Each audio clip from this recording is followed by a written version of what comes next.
Hi guys, the sound we are going to work on today is our k sound and our g sound. Those sounds are actually, they are made in the same spot. One just has your voice turned on and one has your voice turned off.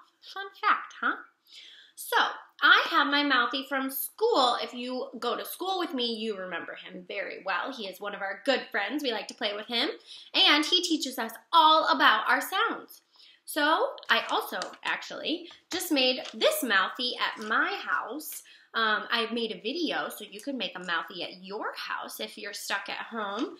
It even has our alveolar ridge, our bumpies. It's got some teeth. It has a tongue. So that was kind of fun to make. So if you'd like to make one at home, head on over to that video. But this one, we're going to talk about how to make your k sound and your g sound.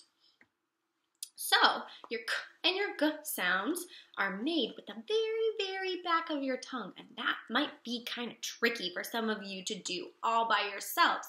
So, if you go to school with me, sometimes we put a tongue depressor or a popsicle stick on the front part of our tongue to help us lift up the back part. I don't have one of those with me today, and since this is not a real mouth, I'm going to use a pencil. But at home, you could use a spoon, you could use a fork, you could use a tongue depressor, you could use anything that's supposed to go in your mouth on the tip of your tongue so that you only say your K or your G sound with the back part of your tongue. All right, so this is how Mouthy makes his k sound and his g sound. They're a little difficult to see on just me, so I'm going to show you on this big old mouth where it would belong. So, for your k sound, your voice is turned off, and you lift up the back part of your tongue as high as you can all the way so it touches the top of your mouth. If you look from the side, try to get it without his teeth in the way, his back of his tongue touches the top part of his mouth. I'll show you on my homemade mouthy where your k and g sounds are. This time we're going to say it's our g sound, but that just means you're making the same sound, but your voice box, your buzzer is turned on. So to make our g sound, the back part of our tongue, it's a little tricky to hold with just two hands, goes up and touches the top. G. G, g, g, just like that. The tip of your tongue, did you see that? It doesn't go anywhere. It stays down. The back part goes up. G, g, g.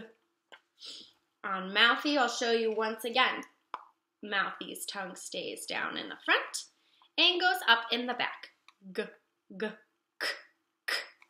Remember, the only difference between your k and your g sound is one has your voice box on, one has your voice box off.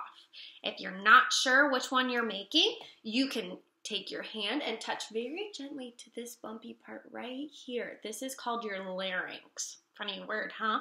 Your larynx is where all of your sound comes from. You have two little folds that come together and make your sounds when your buzzer's on. So if you touch this part right here, it'll feel like your phone might be vibrating or something like that. That little vibrating part is when your voice is making sounds. So if you say a k, k, k, k sound, this part will not be buzzy. But if you say your g, g sound, try touch right here, g, g, g, g, g, you'll feel some buzzies in there. Kind of cool, huh? So that is how you make your k and your g sounds at home.